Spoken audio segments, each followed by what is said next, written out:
Through our research-based marketing strategies and demographic-focused programming, this platform shall become the powerhouse of both entertainment and information. My favorite music radio, FMR. This is FMR, and we are the BCMC.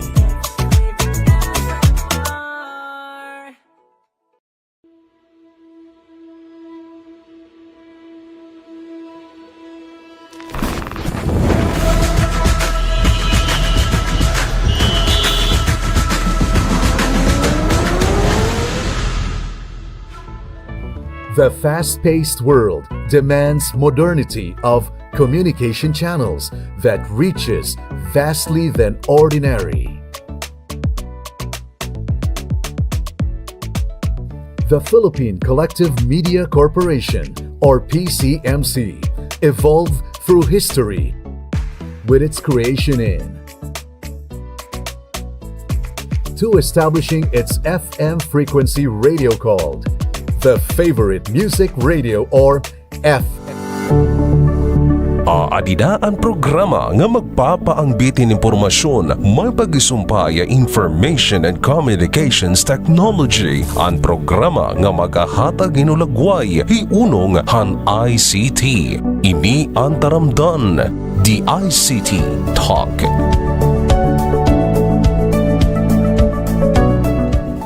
Maupay nga adlaw, gulo, Eastern Visayas, igkasiko mga waray nun nga taklubanon. Aadinaan pinakabago nga programa nga papasabot partihin ICT. Inian, the ICT Talk.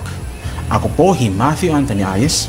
Ako po hi Liza Sidro, tikang DICT Regional Office 8. Live kita yan na di PRTV 12 na nababatian ha radio station FMR 100.7. Live gihapon kita via Facebook page itong DICT Region 8, FMR 100.7, ng PRTV Tacloban and YouTube channel. Okay, before anything else, we'd like to greet our Regional Director, Sir Felix Estabanao Jr. and the heads of Admin and Finance Division and the Technical Operations Division, as well as the provincial officers and project focals, and also hello to our colleagues at the DICT Regional Office at the different provincial offices. Yes, shout out sa lahat ng nanunood and nakikinig sa amin from DICT and for everyone at home, wherever you are. Yes, our listeners and audience, Yes. mga mamaratingan ng magkirita. I hope the weather will get better, no? Oo. Parang mas makusog, mas mauran yan na compared yesterday. Oh, Tapos mas mahangin. baga mas okay panahon kakulop eh. Medyo Oo. oran sirak pero Sirak. yan na talagang oran. Consistent, oran. Nag-text na nga niyan NDRMC with regards to that na orange rainfall kanina na aga tapos nag-red rainfall na kita halate. So everyone, be safe. yes, please be safe everyone. Pag ikmat kita kay bagaya na ng panahon. Labi na kay amo na ko din mga puros napasok itong mga low pressure or awag sanat bagyo. Ini na mga panahon, Hopefully. November and December talaga. Amo talaga yung mga bulan.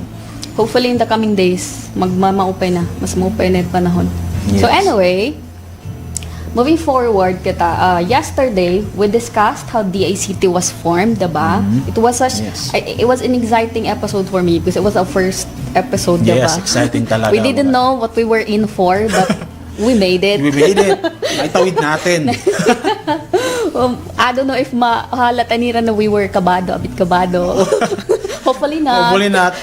So, I hope today much better han aton first episode. Yes. Hopefully. Hopefully, we will getting there. So yesterday, we talked about how DICT was formed through RA 10844. Yes. And then we also talked about the mission, vision, and core values nga nagpapadalagan nitong DICT, diba? Yes. Tapos naghatag gihap kita yung overview ng mga attached agency and NTC and tapos the other two The and then- CICC, Cybercrime Investigation and Coordinating Commission, yeah. and the National Privacy Commission. So tama yan, Lisa. Amo na. Yesterday, napanood din natin ang mga nahanabo noong National ICT Month last June 2023. Oh, so I think damo na nahibaruan hit aton audience about the ICT. Parang mas aware ni Hirayana. Hopefully. So, 'di ba? Tapos it's just the start, 'di ba? Kasi nga mas madami tayong madi-discuss and mas lalong makikilala ng ating mga tagapakinig at viewers ang DICT Regional Office 8 as well as the provincial offices. Yes. Tapos diba, ito naman, very dynamic and supportive leaders sa ating region. At syempre, mga amazing, mga gwapong at maghusay ng mga staff Opod nato. kita ito. Opod kita ito. Ikinig ko lang mahusay para maupod kita. Yes. Ang gwapo daw ko, no? Oo, diba, aton bawat offices from the regional office ngadto hit mga provincial offices nato na i-discuss later in the in our broadcast. Yes. You're right, Liza. Blessed good talaga ating DICT Regional Office 8 ng very capable and talented personnel. Very helpful and resourceful ang mga ating staff indeed. Talagang nabuburublig, di ba? As we have explained, kakulop talagang with those talents, with those capabilities talaga, we tend to help each other out. We are ready to accept challenges and tasks kaya damot aton mababaroan yan mag-grow talaga kita. Hadi nga department. Yes. On today's episode naman is a special one as we discuss the diverse divisions within our very own agency or department, the DICT Regional Office 8. Yes, very excited ako to introduce the people behind the success of DICT. It is fitting that we give a nod to their dedication at trabaho, diba? Like everybody's working hard. Everybody's doing their part para mapaupay atong department, diba? From all divisions, all offices. So the first up is the Admin and Finance Division, the backbone of the organization. The people behind this division make sure that the office is running smoothly and ngatanan na administrative concerns and finance related is napo-process on time. Concerns about human resource, hinahandle din nila and nagsusort in funding concerns ng bawat projects. Pati na ang mga manpower needed for the different projects. Basically, hiraan guiding body para smooth sailing ang ating processes and transactions sa opisina. Oo, diba? Like, ito, tanan na ato na administrative needs, very helpful, very effective, diba? Like, for assistance and mga documents and mga requirements nga diri man dani direct aware masyado, but then they are there to help us out. So, the Admin and Finance Division is headed by none other than Sir Hector Lumagbas. So, diba? He is assisted naman by the admin staff, Ma'am Melanie, Ma'am Alma, and then we have Ma'am Lizelle, and Ma'am Janina, Ma'am Bregali, and our legal officer, Sir Icon Lopez. So they are the people who make work easier because they deal with everything admin and finance related. Of course, legal, So, and as for the finance naman, we have Sir Vince and Ma'am Bevelyn, and at the supply office, we have Ma'am Rowena Chan, Ma'am Malu, Sir Marlon, and Sir Danny. So, ikaw, I just want to ask, ano mo, like, what can you say about our admin and finance division staff? Well, during the times na may makinanglan kami, lalo na kan Sir Hector, talagang hiya talaga to assist us talaga in our concerns na kung kailan magpapirma with regards to the funds or something para sa mga approval at saka syempre para sa iba na during the time na GIP pa ako, so napapirma kami with regards to kahiyaman na naman head to during that time, so napipirmahan dayon tapos era mamelo niliwat para latin application ng COC and mga iba ng mga concerns naton at hira nagagada aton. Tapos era Ma'am Janina at era Ma'am Bregali, Ma'am Lizelle, yes. So at na mga mababait talaga. Oo, nag-a-apply pala ako sa DICT. Parang pag nakade ako, nagpapakiaan ako IRA about anything, documentary requirement and all. They will be there so willing to help me out. Tapos, mga very friendly, parang diri kang mag-aalang. Like, diba? Bisan na diri pong nagsastart, nag-a-apply pala ako in process. Tapos, very, nagsasuggest hirahin mga, nga di mo requirement, di ka makade, and all. Tapos, particularly, Ma'am Janina, very, very, ang tawag ito? Bagat makagaan ha loob. Yun, makagaan. Kaya Ma'am Melanie.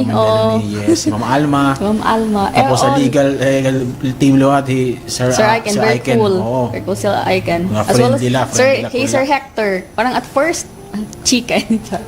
At first, bagat ma-intimidate ka ng Sir Hector because of his big okay, stature. taas man taas man good. Tapos iba go riti iba stature. So, pero pag naka-istorya mo hiya, very cool and chill. Cool man, natawa-tawa lang ani. So overall, diba, I really like our admin and finance staff. Kaya Sir Vince, diba? Labinan. Madaling lapitan. Kaya Ma'am Rowena, sa supply. Pag napapirma na, procure. Kaya Sir Danny, ni Sir Marlon. Diba? Like, very chill lah. Everything's chill. Labi naman malumana ito yung mamalo. Hindi natawag. Hello. Shoutout sa mga taga-admin and finance division and sa supply. Hello, Sir, Ma'am. Hello, Sir. Na-chika kami nga di. Na-shoutout na kamo. So, amo ato ang finance and admin. And finance division. Well, next, we have the Technical Operations Division, leading the various subdivisions to implement each project that are essential in the digital transformation of the country, from cybersecurity to advanced operations, tech. They're the driving force behind our technological capacity. Yes, of course. The Technical Operations Division is headed by Ma'am Marian Gosoko. Yes. A very capable TOD chief. So, hi ma'am. Kasi we saw na you watched our Ma'am Marian watched our episode. Our first live episode. Tapos, hi, you are the reason why we're here. Thank you for this opportunity. For the support. Diba? So under for the Technical Operations Divisions, we have the two subdivisions under it. So the provincial offices, of course, and then the projects. Pero before kita kumadto with further discussion naton, let's watch this video first from one of our projects in the ICT, the GEX, Government Emergency Communication System. So we'll be back after this short video.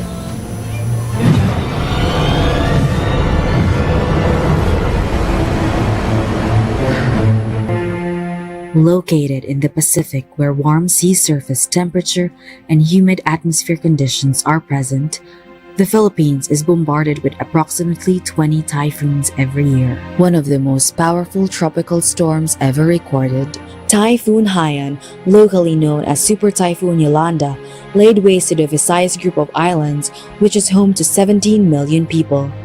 With maximum speed of over 300 kilometers per hour, it caused significant losses of livelihood and properties.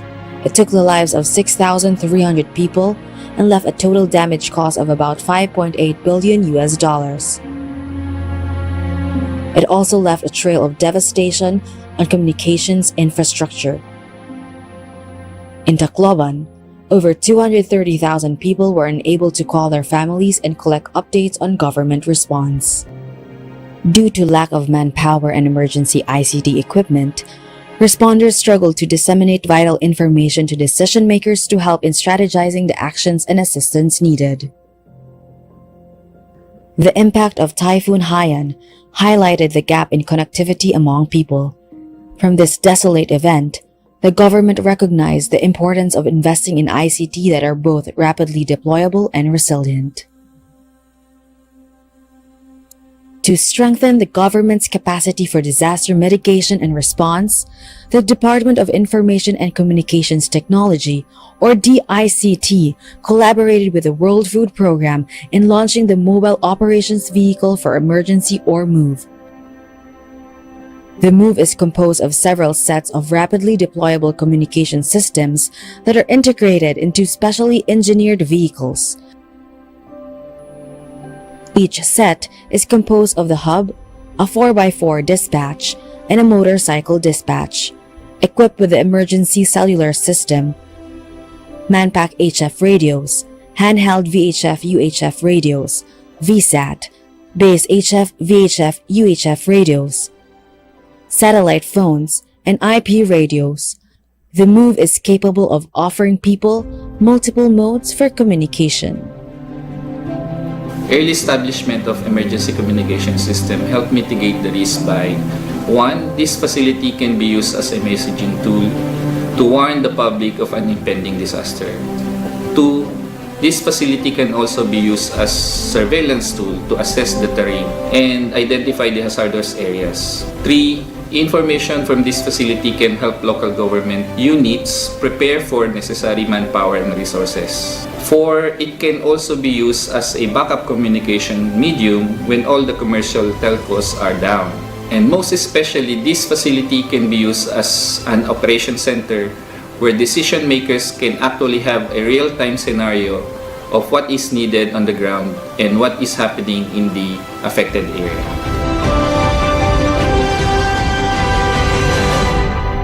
Fast forward to December 16, 2021. Typhoon Rai, locally called Super Typhoon Odette, hit the central and southern Philippines, causing damage to infrastructure, agricultural land, fishing communities, and livelihoods.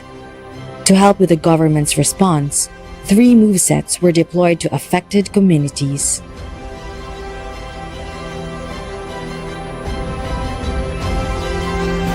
With the array of technology that are available on the move, we were able to support the local government in Sipalay City, Negros Occidental, and Carmen, Bohol, which are the 2 of the most hard-hit areas of Typhoon Odette. By establishing emergency communications like VSAT, BTS, and radios. With MOVE NCR team, we were able to provide internet connectivity and free calls and texts to 1,000 individuals to the general public for them to contact and update their families regarding their situations.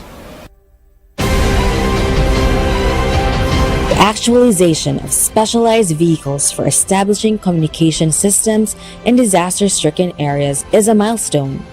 And in the context of the Philippines as an archipelago, deploying emergency ICT equipment to different parts of the country is definitely challenging.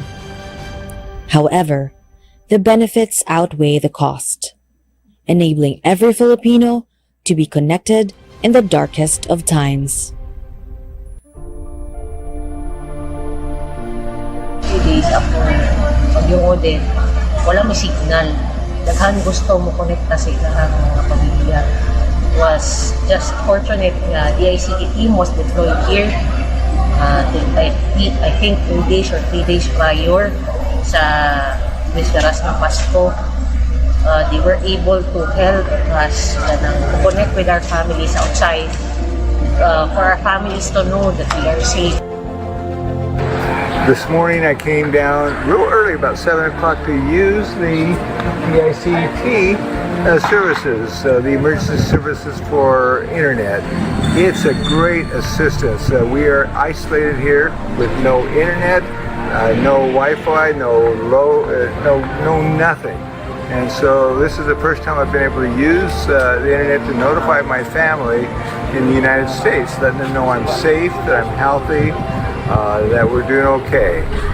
Thanks to this DICT, we're doing okay now. Thank you. Coming back from our short break, we just witnessed about the emergency communications vehicles as disaster intervention for establishing resilient communities, one of our projects here in the ICT.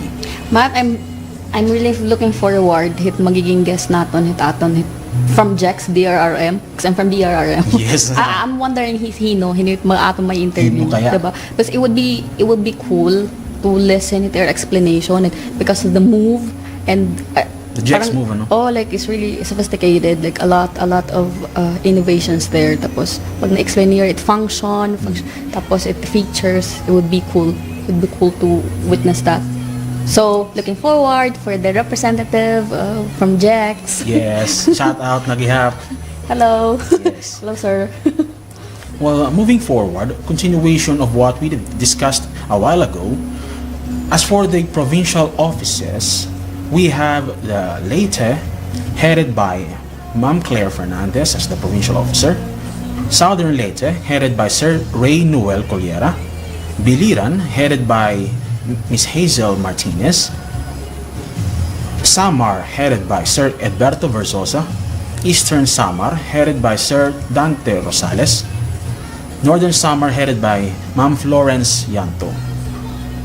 Amoy ni hirag gihapiaton at mga maabtik ng mga provincial officers nga namamahala hiton aton mga opisina ha iba-iba nga probinsya din Region 8. Oh, just like amo imong mayaya kani unong aton provincial officer. So na-meet mo na bahiratanan. Yes. Yeah, na-meet ko na hira. Ako liwat na-meet ko na hira. Parang na hanamon mga hanamong trainings, visited places. So ang nag-aasikaso amon mga provincial officers. So I've been to Samar, Sir Edberto, very accommodating. Oo, very hira dito. Mga very nice people from their office. Sa Eastern Samar, of course, kung Sir Dante, 'di ba? Yes. Very parang ito nga ni hospitality and all.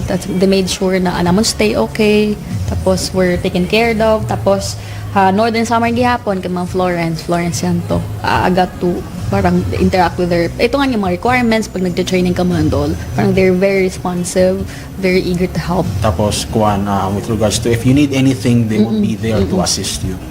So late Ma'am Claire Fernandez very paano ba madi-describe Ma'am Claire? Parang energy, full of energy. Full of energy, active talaga active talaga pero tapos high spirit pang ganun yung dating. You'll know when Ma'am Claire is in the room, parang very energetic. Boses pa lang pag dumating na alam mo na. And then of course we have Sir Ray Collier is really nice also.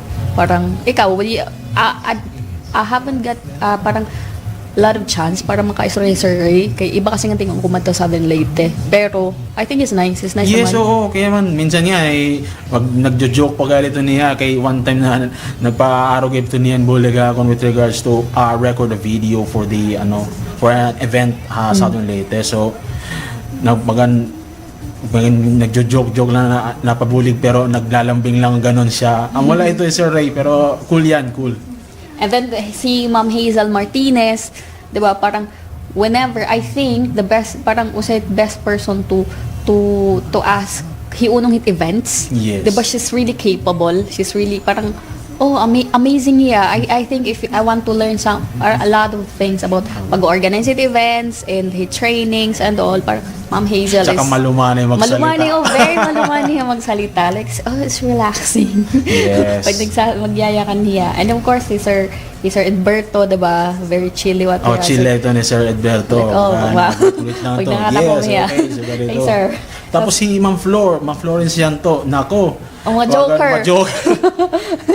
Ay nalaki ito magkuhan, pero mabiro talaga yan. Oo. Malabad-labad. Pero pagdating sa mga kailangan, talagang compliant talaga ito niya. Stricto talaga lahat ito regards to kuhan. Because we have Sir Dante, soft-spoken, parang soft-spoken. Diba, very chill, Sir Dante. Mabilis mahilig magbiro kaya pa nito ni Sir Dante. Parang chill pero mahilig mag-joke. Tapos, parang bago pala ako, kaya nga nakaka-interact. But, oh my God, nagjo-joke yun. Kaya very malumani liya. Dari mo i-expect nga, joker hiya. Pero very joker, very nice. Very chill. Sa Amatira, provincial offices, diba? So I hope I get to visit the other provincial offices. Were you able to visit na? Offices? So far, waray pa ako na visit talaga na kuan. I have not been in regional office kay more on events ako na events din nga ni. More on din hilang talaga so far. Waray pa ako makakatuhay ba na lugar na provincial offices para mabisita. Almost na pero waray ka dayon sa sayang lang. So that's it. Kami kasi last October may series of trainings kami for DRRM. So parang anamon team na assign mga Samar, Eastern Samar, Northern Samar. So amo ito, nakikig-coordinate kami han mga provincial officers. So amo ito nangangat ako. Other teams naman Leyte, Southern Leyte, Biliran, amo ito nila na-assign. So anako nakatuan amon to tulong. Na-interact ko ng tulong. Pero adi nga tulong ang mga provincial officers bisan wari pa ako makakaduha offices na kaka-interact ko man hiya mga office pag nakadaw. 'Di ba kay madalas man opisina. Oo, kay tingkad naman with regards to kung may kinahanglan na events or inang lang mag-report sa office talaga. Or may meeting, yan. Pag may mga meetings. So, nakakadun talaga ito nila. Tas flag ceremony. I always see Sir Ray, mga provincial officers. Yes, oo. Pala, Miss Florence, nakakadun talaga pag sa flag ceremony, every Monday na flag ceremony. So, that was for our provincial officers. So, this time, we will introduce na the different project. This is a sort of overview pa lang kasi nga we're expecting guests, diba, focals to explain the projects more elaborate pa. So, we will introduce the different projects being undertaken by DICT Region 8 and provincial offices. So, yun nga, hopefully, yan mga focals or representatives na maalam makaka-represent nyo. Kay Hirayton perfect na tao para mag-explicar. Although we can say parang we can tell our viewers parang just lang up to the narrow details talaga. Hira talaga makakapag-explicar ta bit every detail bit by bit para simple man. Pero anyway, yun nga, yan na naadlawngan and masunod na episode, tatagan natin somehow ito, pahapyan na insight itong damo nga mga project. It mga magkurulaw itong projects hit DICT. So, usaw-usaw natin mga project para maging aware itong mga tao kung ano ba talaga itong ginbubuhat hit DICT. Ano mga na-achieve, ano ang mga milestones, tapos kung ano all about ito nga specific project, diba? Like para its goals. Talaga na to reach the common people talaga na maintindihan talaga nila at kada project. Di rin kay explain lang na bagan pahapyaw la or bagan ada tip la, kinanglan talaga up to the narrow down talaga maintindihan talaga itong tao na amo talaga naging bubukat, maintindihan nila okay ganito pala, it's for the benefit of us. Tapos, parang nga nasasabihin nila dire kay nila. Tapos parang it helps na mas aware nila, okay, so there's the project like that we can avail actually, so ganito like okay, that's added knowledge like what if because they've learned about this, okay, I want to be a beneficiary somehow, like is there a way for me to be part of any of those projects, diba? Like mga beneficiaries, mga recipients, diba? Or just yung knowledge la na this is what the government is doing, diba? This is what this department is doing for the benefit of the people talaga. Yes, that's right. So our technical operations division moving on is headed by Miss Marian Gosoko. The TOD has adapted the CHIP conceptual framework, which serves as a strategic guide to improve the digital readiness of the Philippines as well as maximizing the potential of the digital economy. Yes, that's right. The CHIP framework na imo mention nga adapted DICT means connect, harness, innovate, and protect. So under connect, we have the free Wi-Fi for all, and then we have the GovNet, and then for harness, we have the ICT Industry Development Bureau or IIDB, and then we have the IBPLS, ICT Literacy Competency and Development Bureau ILCDB, and then of course the free Wi-Fi for all under that also.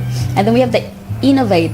We have the IIDB, IBPLS, Vaccine Information Management System, and Protect. We have Cybersecurity, Philippine National Public Key Infrastructure.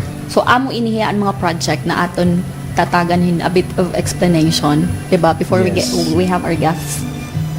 Okay, moving on to the projects. Under TOD, we have the free Wi-Fi for all, the iGov Philippines or the Government Network GovNet, National Broadband Plan, Integrated Business Permits and Licensing System or the IBPLS, ICT Industry Development Bureau or IIDB, the Government Emergency Communication System or the GECS, Vaccine Information Management System or the VIMS, Cybersecurity, Philippine National Public Key Infrastructure or PNPKI, and the ICT Literacy Competency and Development Bureau or the ILCDB. Damo, diba? Damo nga project. Damo project. Damo itaton magiging topic. Yes. So, itaton yan na buhaton, diba? Maghatag kita ng short explanation to so far accomplishments. Ikaw, Matt, because me, I'm from JEX, DRRM. Yes. Itakon under kundi na ako nga project na belong. Ikaw?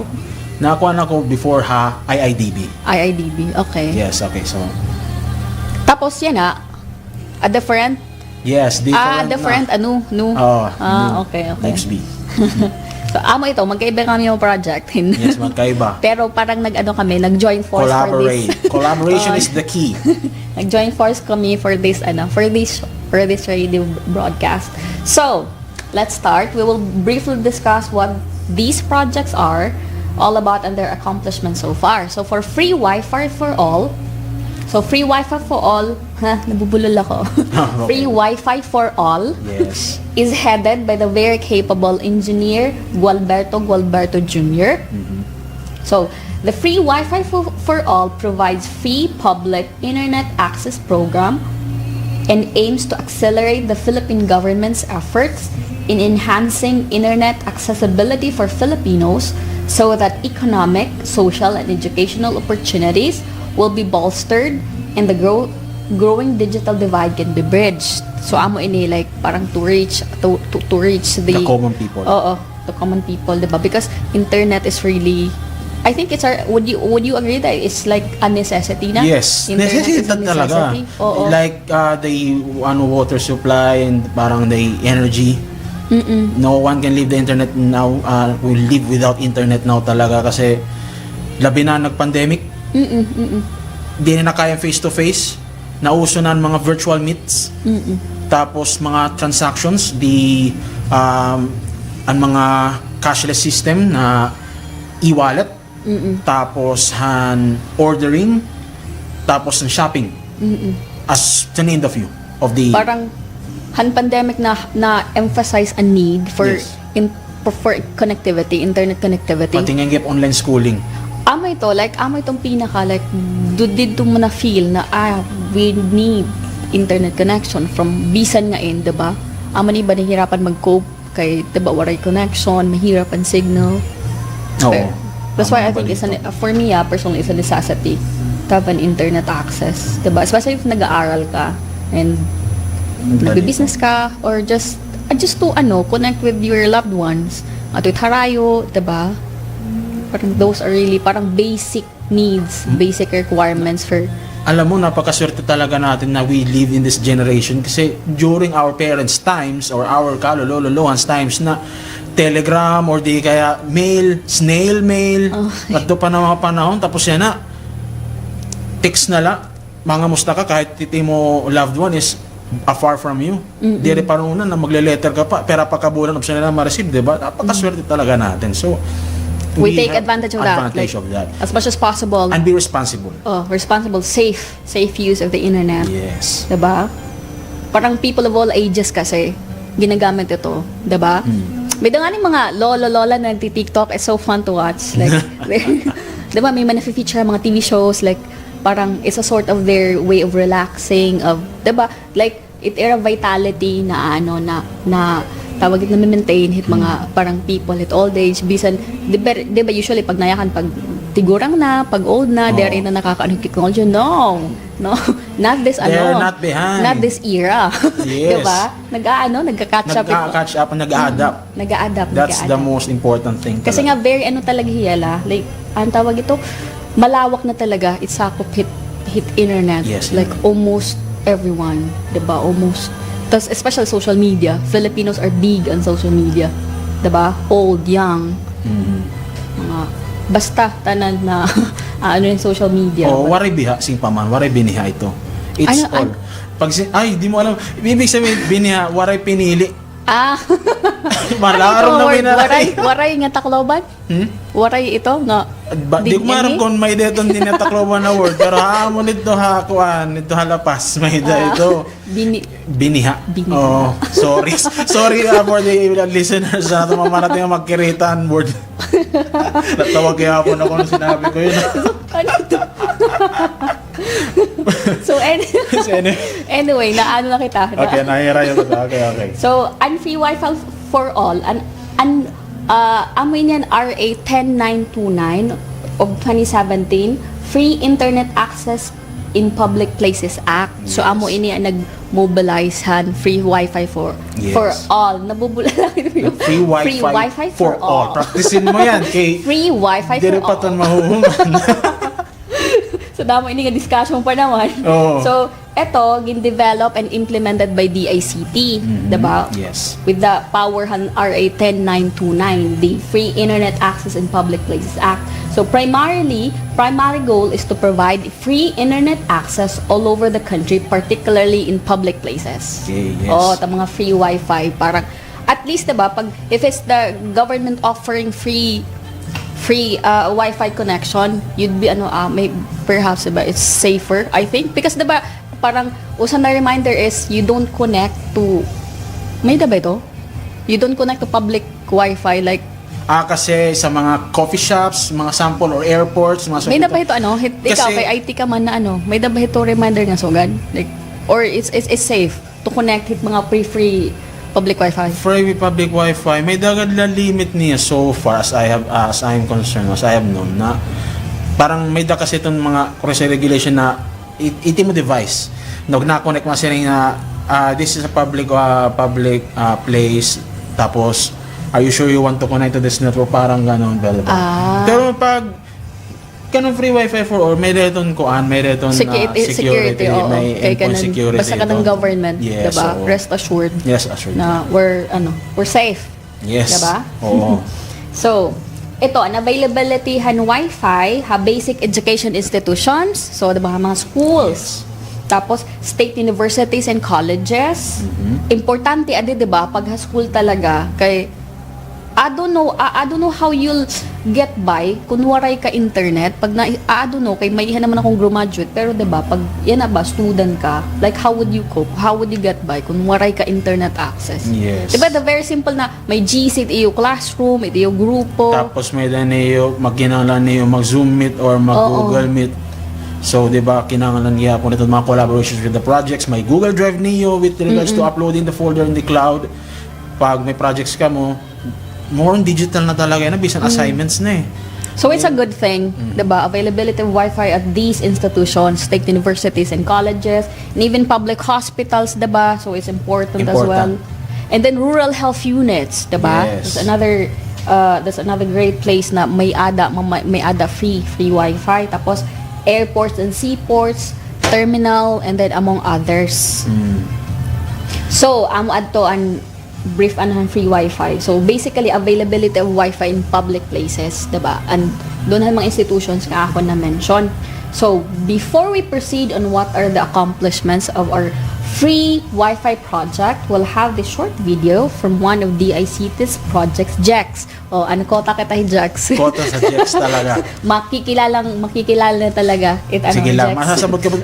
Ito na masiring hirad, masiring magkirita or mga mamarati. Ito na JEX, pero may naman lao. Pero alalaman nyo kaya po kay labi na yan na ini ng mga panahon pag God forbid ayaw naman kita ito na ito may mga bagyo talaga, may mga calamities, amo talaga ito na una na ma-responde along with the rescue team yung DRM along with the mga mga soldiers and mga BFP di ba itong mga LGU about emergency team emergency response yan.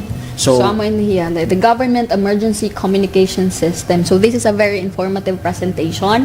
I hope you enjoyed this one. So stay tuned and we'll be back after this short video.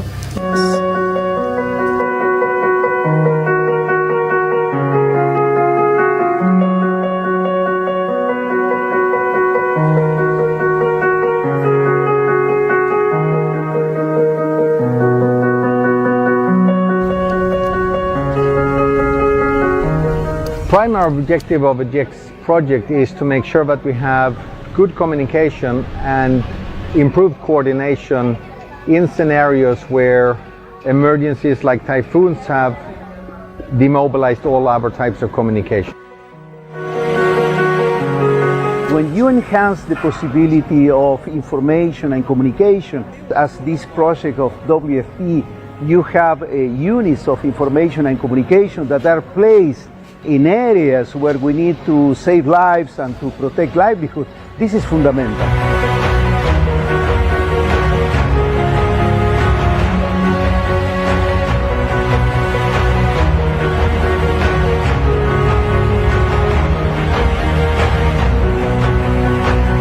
whenever there is a man-made or natural disaster, the knee-jerk question is there communications? So that we will know who has no electricity, who has no food, who have been deprived of basic services. This is a collective effort to provide borderless communications during critical times.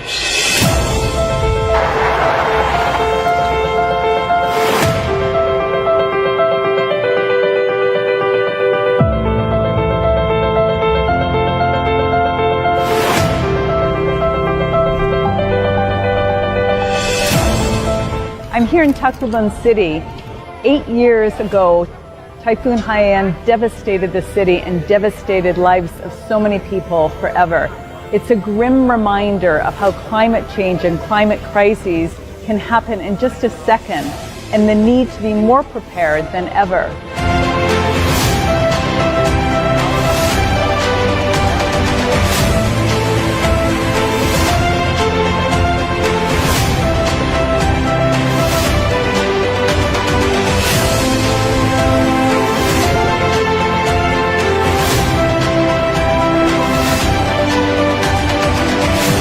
Communication is very important in terms of disaster, and it's very timely that MOVE is here. It will help sa PNP to expand its coverage to interconnect with the other agencies. For now, we have about 6 already deployed in Clark, in NCR, Batangas, Tacloban, Butuan, and in Davao City.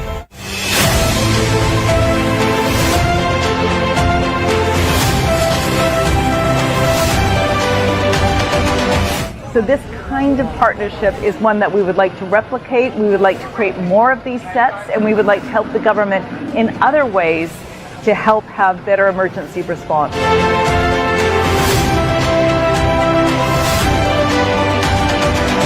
With the GEX MOVE handover, we can look forward to improved disaster response that satisfies local and international global risk reduction standards. This is an investment in technology, but the most important, this is an investment to save Filipino lives.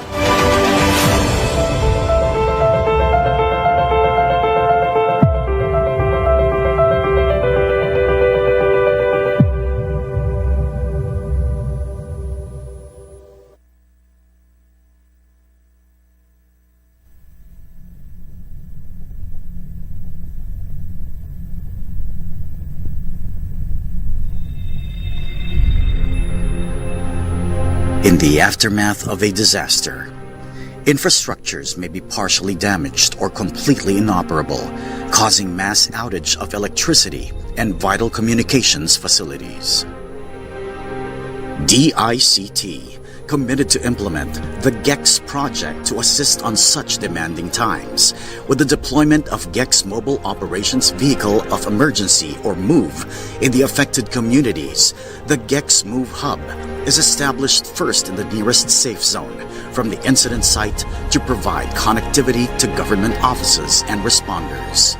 The MOVE Hub can use an array of technologies to provide immediate telecommunications for the facility. This asset can now be used to assist in the delivery of vital government services in disaster-stricken areas. The GEX MOVE dispatch can now be sent to Ground Zero, extending the reach of the hub. Depending on the difficulty of the terrain, a GEX MOVE personnel can be equipped with a mobile communications equipment and reach access limited sites using an off-road purpose-built motorcycle. Once all commands are in position, personnel may now start collecting data through aerial surveys, live video feeds, and still photos.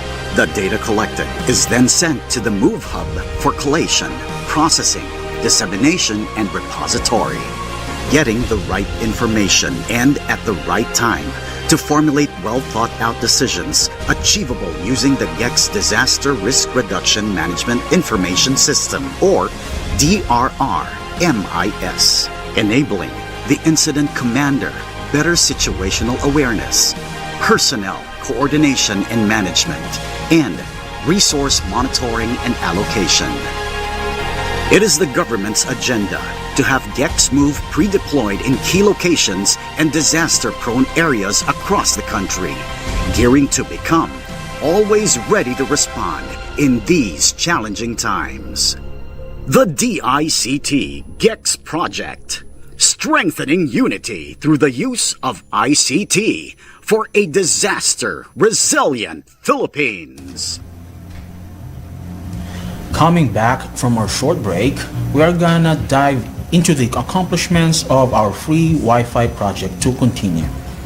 Well, the accomplishments of the free Wi-Fi for all: 76 active free Wi-Fi sites, 32 DICT UNDP SUC sites, 26 region-initiated sites, and 17 partnership with Telecom, 22 sites inspected and access points tested. Oh, so madamo-damo na ito, no? Yes. I'm wondering kung ngayon na kutob adto uncovered sa to ng mga projects, 'di ba? Oh. Parang it would be interesting to know kung hain na region 8 adto ng mga na-cover. Yes. So 'di ba pag nag-guest kita from free Wi-Fi, so SUC, so mga state universities and colleges ini. Kung hain na banda, tapos hain pa itira target, 'di ba? Mga near target numbers and near target places na ma-implement adto na projects. Tapos hopefully gihapon hospitals na, seaports and airports and terminals may na gihapon ito, so siguro iba na region, pero with regards to here in region 8 amo init mga naka accomplishment na na-establish na. Okay. So looking forward to that, 'di ba? Mas detailed na info about those projects. Tapos how do they go about it, 'di ba? Yung process of implementing the project, 'di ba? Tapos parang, mga future plans gihapon. So kasi 'di ba, it must have been parang it's a lot of work, 'di ba? Yes, I think. Of course. I don't know, I'm not technical. Amo ton herait nag-install ng mga LAN cables dito, nasa kasakat mga tore dito. Yes, oo. Amo ton nagpapabulat sira kit adlaw. Once na kinahanglan internet gihap. Actually, airport pala, with regards to the airport, naidaneran dito Daniel Zero Maldes. May danera? Amo nag-install tan heran free wifi dito. Naalala ko kasi nagkadto na mabalitaan ko itong nagkumat hera. Nag-install hera do way back it's either May or June ba kung di nagsasayog. Pero nung may dako lakat gihapon na napakadto ko Manila, nakita ko ito na pag-check ko na akong cellphone na nila. Uy, free wifi for all man.